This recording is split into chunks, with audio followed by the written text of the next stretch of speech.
بسم اللہ الرحمن الرحیم۔ السلام علیکم ورحمۃ اللہ وبرکاتہ۔ دین کے کاموں میں رکاوٹیں دور کرنے کی دعا۔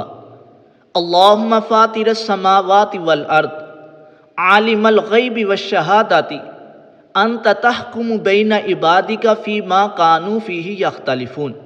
اے اللہ، آسمانوں اور زمین کے بنانے والے، پوشیدہ اور ظاہری سب کچھ جاننے والے، تو ہی اپنے بندوں میں ان باتوں کا فیصلہ کرے گا جن میں وہ اختلاف کرتے رہے ہیں۔ یہ دعا اللہ تبارک و تعالی نے رسول اللہ صلی اللہ تعالیٰ علیہ وسلم کو ایسے موقع پر پڑھنے کے لیے سکھائی جب لوگ حق بات نہ سنیں اور ناحق جھگڑے کیے جائیں۔ آپ بھی اس دعا کو پڑھنے کا معمول بنا لیں۔